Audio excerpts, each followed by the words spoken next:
Hello everyone, welcome to English Gyan. This is Shivashish दास।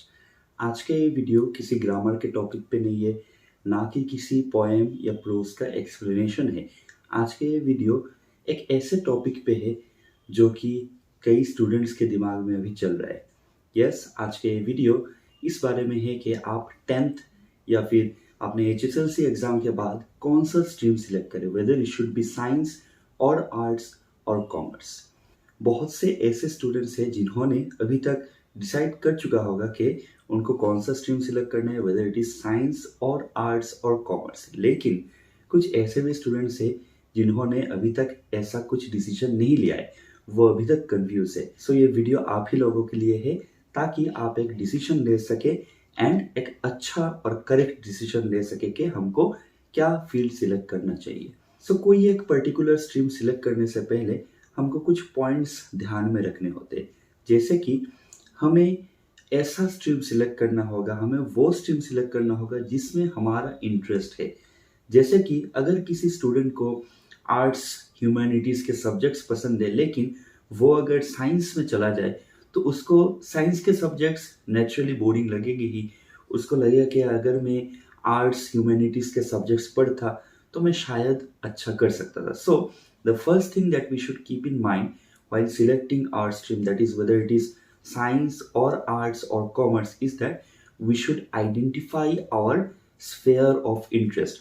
हमको ये identify करना होगा कि हम लोगों को किस और कौन से टॉपिक्स में हम लोगों का इंटरेस्ट है। बिकॉज हम लोगों का इंटरेस्ट जिन चीज़ों में होता है उन्हीं चीज़ों में हम लोग ज़्यादा एफर्ट देते हैं। So the first thing to remember is our sphere of interest. जब हम लोगों ने अपना स्पेयर ऑफ इंटरेस्ट आइडेंटिफाई कर लिया होगा, उसके बाद हमको उस स्ट्रीम के सब्जेक्ट्स के बारे में एक थॉरो रिसर्च करना होगा। बिकॉज ऐसा भी हो सकता है कि हमको लग रहा है कि हाँ, हमको साइंस में इंटरेस्ट है या फिर आर्ट्स ह्यूमैनिटीज़ में इंटरेस्ट है या फिर कॉमर्स में इंटरेस्ट है, लेकिन जब हम लोग उन टॉपिक्स के या फिर उन स्ट्रीम के सब्जेक्ट्स के बारे में हम जब पढ़ेंगे, हमको लगेगा नहीं, यह बहुत ही टफ है। जैसा कि 10th का जो मैथ्स होता है वो 11th एंड 12th के मैथ्स से बहुत ही कुछ हद तक डिफरेंट होता है, और sometimes students face a bit of difficulties whenever they are dealing with the maths of 11 and 12। इसीलिए हमको पहले सब्जेक्ट्स रिलेटेड थोड़ा बहुत रिसर्च करना होगा। हमको ये जानना होगा हम कौन से सब्जेक्ट सिलेक्ट करने से हमको उनमें क्या क्या चीज़ें पढ़ना होगा, वो चीज़ हमको पहले क्लियर करना होगा।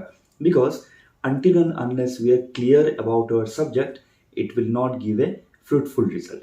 सो हमको सब्जेक्ट्स के बारे में बहुत ही अच्छे से रिसर्च करना होगा और हमको देखना होगा कि कौन से सब्जेक्ट्स में हमारा स्ट्रॉन्ग होल्ड है और कौन से सब्जेक्ट्स में हम लोग थोड़े बहुत वीक है। बिकॉज हम लोगों को कभी कभी क्या होता है, हम लोग थोड़ा ईगो में आ जाते हैं। हम ऐसा सोचते हैं, नहीं, मैं क्यों इस सब्जेक्ट को मेरा वीकनेस समझूं, या फिर क्यों मैं खुद को थोड़ा कम समझूं। Yes, it's a very good thing, लेकिन we should also know where our strength and limitations are. अगर आप एक सपोज मछली को पेड़ में लेके उसको अगर आप कहेंगे कि नहीं बेटा, you can fly, you try to fly, वो जिंदगी में कभी भी उड़ नहीं सकता। बिकॉज वो उड़ने के लिए बना ही नहीं है, वो पानी के लिए बना है, वो पानी में तैरने के लिए बना है, उसका स्ट्रक्चर ऐसा है। लेकिन हम अगर उसको प्रेशराइज भी करेंगे तब भी वो बेचारा उड़ नहीं पाएगा। सिमिलरली हम सभी में कुछ ना कुछ इन्नेट क्वालिटीज होते हैं, पैदाइशी कुछ कुछ क्वालिटीज होते हैं। हम लोगों का स्ट्रक्चर ऐसा होता है, हमारे दिमाग का या फिर हमारे स्पेयर ऑफ इंटरेस्ट कुछ ऐसे होते हैं कि हम उन चीज़ों में स्ट्रांग होते हैं। लेकिन कुछ कुछ चीज़ें होते हैं जिनमें हम थोड़ा बहुत वीक होते हैं। हमको ये भी समझना होगा और हमको सब्जेक्ट्स चूज करने वक्त ये चीज़ें ध्यान में रख के हम लोगों को ऐसे सब्जेक्ट्स चूज करने होंगे जिनमें हम थोड़ा स्ट्रांग है या फिर मेहनत करने से थोड़ा स्ट्रांग हो जाएंगे, ऐसे सब्जेक्ट सिलेक्ट करने होंगे। फॉर एग्जांपल, अगर हम लोग मैथ्स में बिल्कुल ही वीक है, हम लोगों को अगर 5th से लेकर 10th तक मैथ्स में जस्ट पासिंग मार्क्स मिले हैं, लेकिन हम लोगों ने अगर ऐसा सोचा है नहीं, साइंस हम लोग स्ट्रीम सिलेक्ट करेंगे और उसमें हम मैथ्स भी सब्जेक्ट रखेंगे, मैथ्स भी एज सब्जेक्ट सिलेक्ट करेंगे और हम लोग मैथ्स ही पढ़ते रहेंगे, तब हमको शायद जो फ्रूटफुल रिजल्ट है तब वो नहीं भी मिल सकता है। सो हमको ये बात ध्यान में रखना होगा कि while selecting the subjects we should select those subjects in which we may be able to get a fruitful result while we work hard. हम लोगों को हमारा स्ट्रीम सिलेक्ट करने के टाइम ये एक और बात भी दिमाग में रखना होगा कि हम लोगों का फ्यूचर एम क्या है. What I personally believe is that जब हम प्रेजेंट में होते हैं हमको अपने फ्यूचर के नेक्स्ट 3 स्टेप्स के बारे में ऑलरेडी प्लान करके रखना चाहिए ताकि हमें अकॉर्डिंगली हमारे एक्शंस ऑर्गेनाइज कर सकते हैं. अगर मैं सोच रहा हूँ कि हाँ मुझको मार्केटिंग में करियर ऑप्शन मुझको ढूंढना है या फिर मैं सीए होना चाहता हूँ या फिर मैं बैंकिंग जॉब मुझे चाहिए, तब there is no point in selecting science because मुझे तब कॉमर्स के सब्जेक्ट्स ही सिलेक्ट करने चाहिए. Yes, it's a fact that you can choose banking from science as well as from arts and also from commerce stream, but अगर मैं specific हूँ कि मुझे उस स्ट्रीम में जाना है या फिर मुझे उस प्रोफेशन में जाना है तो मुझे उस प्रोफेशन रिलेटेड कुछ ना कुछ सब्जेक्ट्स मुझको सिलेक्ट करना चाहिए. So it is also another point that हमको स्ट्रीम सिलेक्ट करते टाइम हमारे फ्यूचर गोल्स के बारे में भी थोड़ा बहुत सोचना होगा कि हम किस प्रोफेशन में जाना चाहते हैं.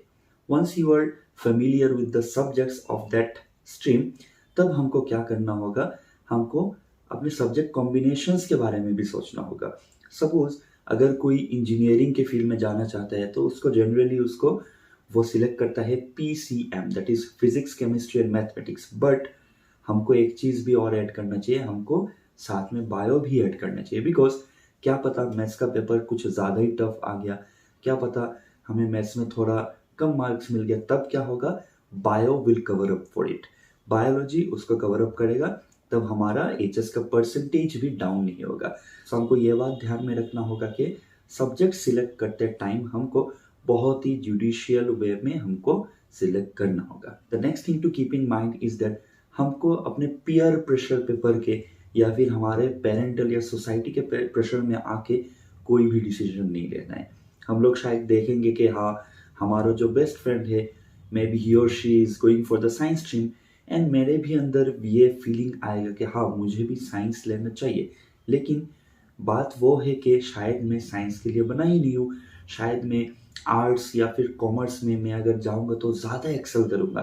तो ये चीज़ मुझे खुद को समझना होगा कि मेरा इंटरेस्ट कहाँ है, मेरे दिमाग के अंदर क्या चल रहा है, ये ना तो मेरे पेरेंट्स को पता है, ना तो मेरे टीचर्स को पता है, ना तो मेरे फ्रेंड्स को पता है. Yes, they can guide us. Yes, they can advise us. But the final decision has to be taken by the individual. किसी के प्रेशर में नहीं आना है. सोसाइटी क्या सोच रहा है, सोसाइटी ज़्यादातर अगर कोई स्टूडेंट साइंस सिलेक्ट करता है तो वो सोचते हैं हाँ he is a good student, अगर आर्ट्स सिलेक्ट कर लिया तो समझते he is a bad student. But we must remember that science हो या आर्ट्स हो या कॉमर्स हो, हर एक फील्ड में there are scopes, but one has to work hard and one has to work smart. अगर मैंने साइंस सिलेक्ट कर लिया और मैं अगर पढ़ूँ ही ना पूरा ईयर तो that will not be a fruitful one.